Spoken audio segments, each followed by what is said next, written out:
Be a conqueror. Bind it. Be a person that can bind it and get it. And be bold. Be bold and be alert.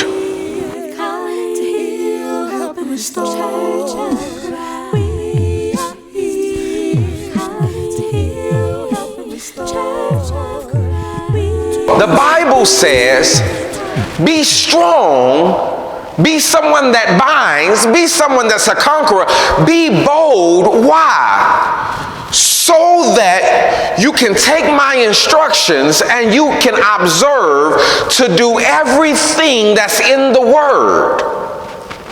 So that when you receive the instructions, you don't go to the left or to the what? Or to the right, so that you can stay faithful in the Word, so that you can prosper. All right. Let me lay that to this.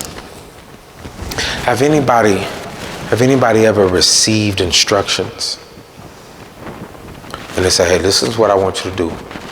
I want you to go back up there and I want you to ask for the manager.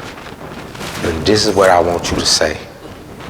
And as they're giving you the instructions, fear is rising up in your throat.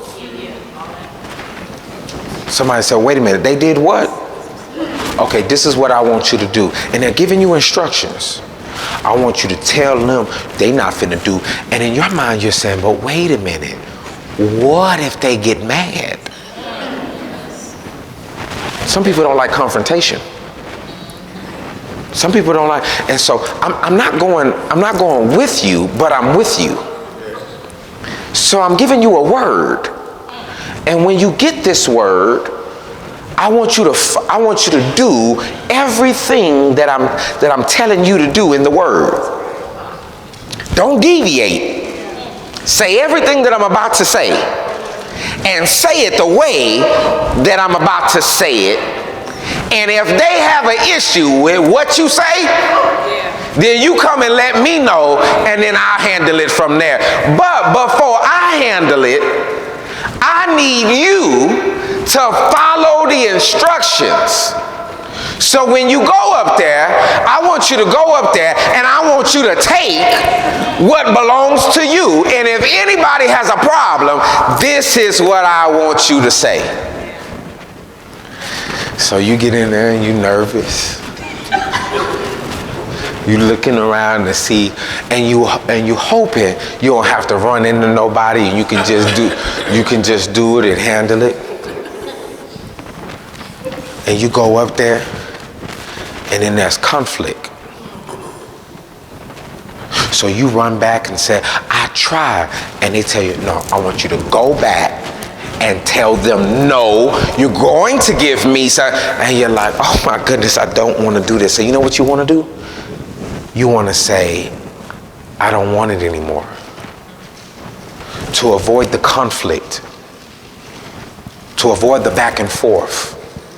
Now it's been escalated, and you're trying to avoid all of this. You know what you say? I don't even care about it anymore. You know what? I can just go to another store. You know what? The money don't even mean nothing to me. So we just let that go and handle it. But have you ever been connected to somebody that's a fighter? Come on. And it's not even about what the subject is or the topic is. Right? In their mind, you know what they want? No, we're about to go get this. And so sometimes what they'll do is they say, get in the car now. We finna go ride and we finna go handle this.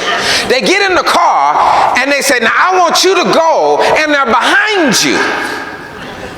Because they're not in the situation. They're behind you, and they just want the other person to pop off so that they can have license to get in. Come on, if you ever been there before. So I'm riding with you, and I'm telling you what to say. I have words for you, and I want you to go get what's yours. Because they took it, and they never should have taken it from you. I want you to go get what's yours. I'm riding with you. If they behave right and you do what you're supposed to do, you'll get it. But if they get beyond themselves, you don't ever have to worry because you won't fail and I'm not leaving you. All right? So you get out the car, and you're shaking. And you know what they tell you? Straighten up. Don't worry about nothing. I got you. I'm here. So, and it's amazing the amount of boldness you receive when you don't just have one fighter with you. You got the Father, the Son, and the Holy Spirit. Then you walk in. Okay. For some of you, that's your mama and your two cousins. You walk in. Don't you talk a little bolder when you got help in the room? And they quiet, or they're in the place, and they acting like they looking at shirts, but they just they hoping they get out of hand. You know what? One of them is hoping. I hope they say no. Because I've been waiting all week long to get into somebody's grill. And they just look at somebody, the other one is at the water fountain. And they just trying to pay attention, just hoping something pop off. It's different when the Word of God tells you, let no sin reign in your mortal body. And if you know that your brother and sister is in sin, go address them. Oh, I know you're scared, but don't deviate from the instructions to the left nor to the right. But what if they're going to do this? Go face them. And if you see your daddy do wrong, and you go talk to your daddy, you see your mama do wrong, but they're older than me and I understand. But you got the Father, the Son, and the Holy Spirit with you, and so I want you to walk in the room like you're not by yourself. There's some instructions. There's some people that's running over you and they're taking advantage of you, and you trying to keep the peace, but it's hurting you, and you just losing, and you just being disrespected, and you're saying, you know what, I gotta stand. And God said, be strong. Go get it, and be alert. Be bold. I've given you the word. Don't deviate to the left or to the right. Oh, you got to go to work and you got to tell them the truth. You got to go to work and you be able to say, hey, listen, I'm a Christian. I can't operate like this. But you scared. I know why you scared. Because what if they threaten to take something from you? Or what if it's the fear of losing something? But you're a Christian and you're trying to stand strong in an environment and in a society that don't really care about your beliefs. And you're trying not to lose, but be with Christ at the same time. And God said, don't be afraid about losing, because anything that they take from you, I can give it back. So walk in the room, because you got the Father, the Son, and the Holy Spirit with you. I want you to be able to walk in, and I want you to be able to be bold. And don't deviate from the word, not to the left nor to the right. I want you to hold on. Why? So you can prosper. Somebody putting pressure on you to sin, and you're supposed to stand up for holiness, and you're supposed to stand up for righteousness, and they just pressuring you to sin, and they say, come on, enjoy yourself, come on, let's have a good time, and they pressuring you, got all this temptation. Don't deviate to the left nor to the right. I want you to shout the loudest as you possibly can, and you're the only one in the place that I'm a Christian and I don't do that. But what if they laugh at you, and what if they talk about you? That's okay. Don't deviate to the left nor to the right. And I want you to be able to profess your holiness and your righteousness. Why? So you can prosper. Every time you dumb down your faith, and every time you dumb down your religion, you kill your prosperity. You was afraid of what they might say. You was afraid of what they were going to do. You was afraid they weren't going to be your friend anymore. You was afraid they weren't going to talk to you anymore. You was afraid that the other Christians were going to talk to you. Oh, you just a goody two shoes. Thank you so much. I had purchased these goody two shoes half off. You can get some too if you try. People will talk about your effort to try to be right and make you feel bad. Oh, so you don't do that no more. Oh, you holier than thou. No, I'm just holy, not than thou. I'm holy. The thou part, that's not it. But I am holy. I appreciate you identifying that and seeing what I'm trying to be. Imagine people making you feel bad for trying to be holy. Using the word in the negative, or what are you holier than thou? How dare you talk about the halo that we're all supposed to be wearing, and you talk about the halo that you clearly see on my head as something negative. Oh, come on, y'all. Y'all come down. Y'all take down your halos. Take down my halo? Why would you tell a Christian to put off their halo? Why would you tell a Christian to take off their halo so that we can talk carnal for a few moments?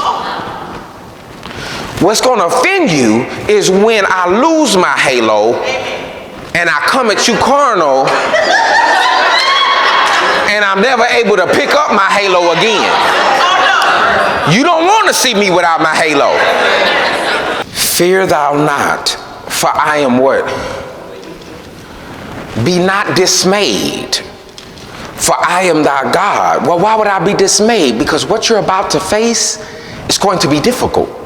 But don't be dismayed, for I am your God. I will make you a conqueror. Sometimes I know what you're thinking. When you ask for strength, you thinking about God making your muscles stronger. You thinking that you'll be able to handle something. This type of strength is about forward movement and getting something. I'm strengthening you to go get it. We ask God for strength while sitting in our seat. But what you need strength for when you don't plan on moving? You only ask for strength when you fighting. God, give me the strength to go bind it. Because it's running loose, and that thing that's running loose is mine, but I need strength to go get it, bind it, and conquer it. God is getting out of hand. And I know but I'm finna go bind it. For I, the Lord thy God, will hold thy what? Come on, this the good part. Your aim is off. Come on. Your aim is off. God said, don't worry, I got you. I'ma hold your what? And don't fear, because I'm a what? Why is God talking like this? Because I'm expecting you to fight for it. Passivity in Christianity is almost sinful. I'm just going to lay here on the bed and I'm just going to hope that God just fix all my problems when I wake up. At some point, you need to cut the lights on, you need to take a shower, you need to clean up, and you need to go fight and start living life. It's not going to get better. You across the bed crying. There's a season to cry, there's a season to mourn, there's a season to feel bad, but when the season is up, now go get it. Your aim is off. God said, I got your right hand. I'm going to help you. And get the fear out of be courageous. Be alert. And let's go get it. The purpose of the weapon is to do harm. So right now, there is if you're useful in the kingdom, right now, there is probably someone or something that's creating something to hurt you. It can be a lie. It can be something that's deceptive. It can be somebody that you trust that's about to stab you in the back. It hasn't happened yet. It's being formed. It's being formed. There's some talks on your job right now that you're unaware of, and there's somebody in there that don't like you, and they're forming forming something. It could be a narrative. It can be a paper trail. It can be something that they're building up again. It can be an attack from Satan that he says, listen, I'm about to hit you and attack you on 2 or 3 different fronts, and I'm forming the weapon. It's not even fully created yet, but no weapon that's what? The word prosper, because we've been studying it, the word prosper does not mean accumulation. The word prosper means to advance. So the thing that's being created and formed to hurt you may still hurt you, but it will not advance. You may not be able to stop the weapon. You may not be able to stop the pain, but whatever is being formed won't have the victory over you. Y'all see that? Every tongue that shall rise up against thee in judgment shall be what? They're going to talk about you. Are you ready? They're going to talk about you. Brother Williams, I didn't do anything. Irrelevant. Brother Williams, I'm a nice person. Still irrelevant. I was only trying to, my heart was good. Nobody's asking you about your heart. The tongue that will speak against you is only because you're advancing, and to stop your advancement, they need to say something to discourage you. So the tongue, every tongue that shall rise up against thee in judgment shall condemn. This is the heritage of the servants of the Lord, and their righteousness is of me, saith the Lord. I'm already letting you know what you're going to face, but it won't stop your prosperity, even though it comes against you. And I also say to you that you are Peter. And upon this rock, I'm going to build my, okay. Whatever you build that's valuable has to have a lock. It has to have a lock. Because if it's not valuable, then you let anybody come and access it, because it's not valuable. But if it's extremely valuable, that's why some people who want to get close to you, they can't. I'm so sorry. My price went up. I moved off the floor, and now I'm in a secure room. I'm so sorry. My stock just went up. And upon this rock I will build my church. And then it says, and the of hell, death. Death, that's hell. We're not talking about Satan. Don't even think about Satan. Think about death. Hell is about the sting of sin is death. If death can catch you in your sin, that's what hurts. It's not even about Satan. It's that if I'm in my sin and death catches me, oh Lord, then what do? I have no more defense. Jesus says, don't worry about death. I want you to be courageous with death. I want you to be bold and alert. If you see death coming, I want you to say, so what? I'll go to the principal's office. I'm not worried about death. Why? Because Jesus says, on this word, I'm going to build my church. Get in the church. And if you get in the church and you become a part of the church, when the gates of death, when the gates of hell try to come at you, it won't prosper. The church gives you courage and confidence against death. And it lets you know that hell, the word prevail is a military word. The church is in a fight. And we're trying to tell as many people as we can about Jesus Christ to come and be saved and give your life to Jesus Christ. Why? So that when the enemy of death, which is the last enemy, when the enemy of death tries to come and prosper over your life and take what you have and take your lot and take your inheritance, I have a room in my Father's house that I won't allow death to snatch from me, because that room is mine. That's my lot. Do y'all see that? Nay, in all these things, I don't have time to get into it. It's a lot of things. Isn't it a lot of things? So there's a lot of things. But I want to let you know, in all of them. Not some of them, but in all of them. Not just these, but this does. No. Put everything together. In all of them. In all these things. We. Talking about those who are in Christ, we are more. Okay? To give this a deeper understanding, when they say a person is beautiful, right? I went back. We talked about witchcraft a week ago, and we talked about when she said, "Mirror, mirror, mirror, mirror on the wall," and then it says, what did it say after that? Who's the?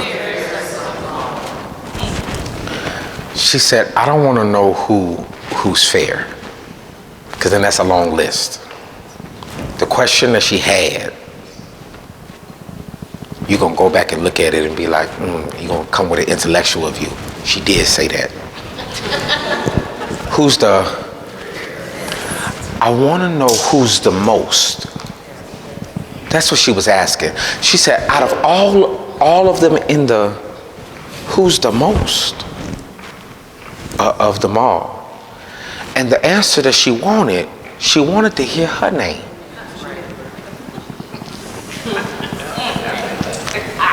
And the mirror said, "Now you beautiful." When I first started off saying that, "You beautiful, but the most one." And I don't know if you met her.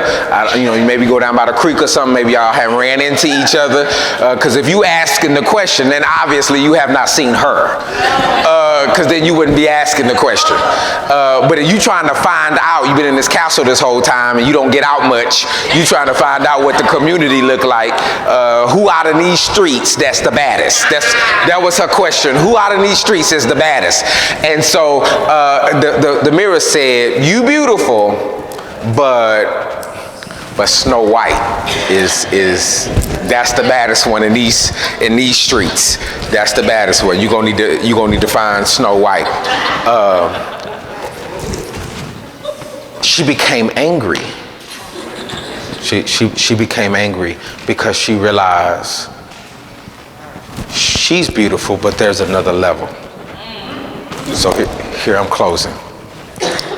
If you know what a conqueror is, if you know what a conqueror is, and we identify all of the conquerors, right? Some conquerors that we'll have, somebody say, LeBron James is a conqueror because he knows how to win. Somebody says Barack Obama was a conqueror because he won the presidency. Somebody says that Jesse Owens is a conqueror because he knows how to win races and he knows how to fight.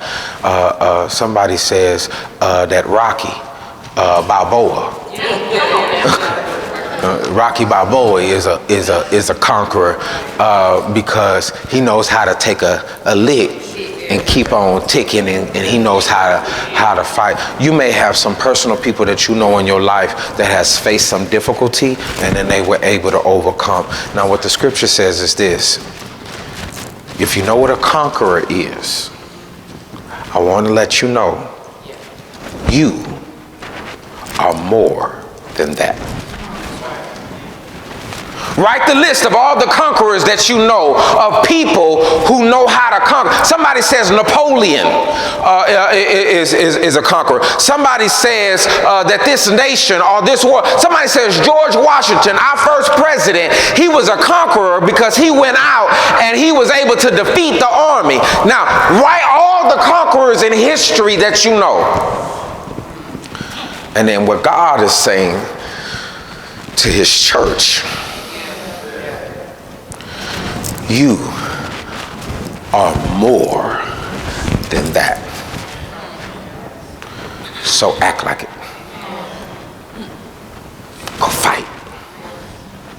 Stop walking around defeated. Stop walking around like you lost. Stop walking around like heaven is not in front of you. You act like heaven's behind you. Man, we missed heaven. We were so close. Missed that shot, man. We missed heaven. If you're still breathing, you haven't missed heaven.